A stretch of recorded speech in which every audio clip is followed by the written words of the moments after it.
Righty ho! Taylor here. We're gonna talk about Hurricane Irene today. Or is it Irene? I don't know. Yeah, stuff. This is a hurricane warning. It's happening there. But, as we well know, it's hot. And this is, I think, the farthest north I have seen a red flag warning. That's the fire warning. Conditions are dry, conditions are hot, and there might be a drought situation, so for fire... Oh, and wind, there could be wind. So, and here, see how it's a slightly darker shade of pink? This is an excessive heat warning down here in California and Arizona. Here's an excessive heat watch. And let's see, flooding all along the river. So we move along to the drought monitor. The darker the red, well, the closer it is the brown, the less chance that your ground's going to drown. I think that's the mnemonic or something. No, I just made that up. It's crap.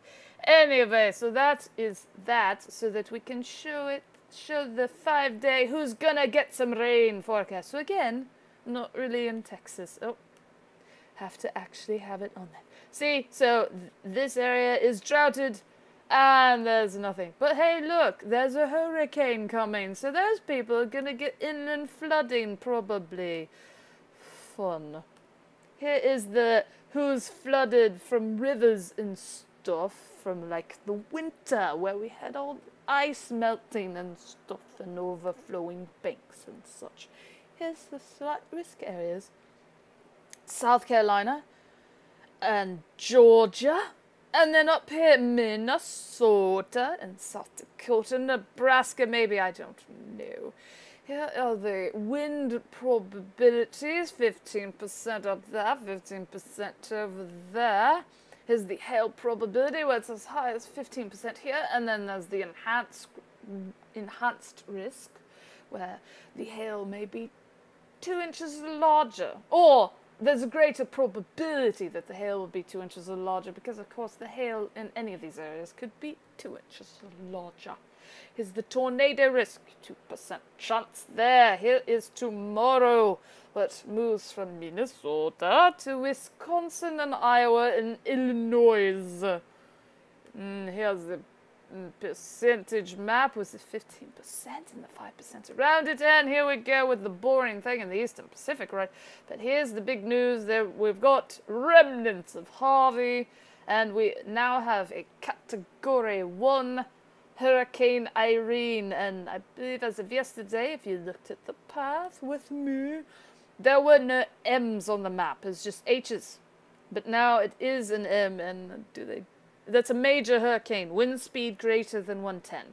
So I'll show you the other way. If you go to the warning/cone interactive KML thing, then you get to look at this, and actually instead of just a undescriptive M, you can actually click on it and it'll say 115. And I already looked at all these, so as of right now, the highest, what did they call it again? Maximum wind, as opposed to the wind gust, is 115 miles per hour, which makes it, if it holds together like this, that would make it a Category 3 on the Saffir-Simpson scale. And here are some paths according to forecast models. So basically, most of them are saying it's gonna go up and hit this area. So Florida, apparently, it does not look to take a direct hit, but I'm sure we'll get plenty of rain and some potential storms from it. This is a specific model. This is the GFS. I believe it stands for Global Forecast System, and we're looking at the Atlantic.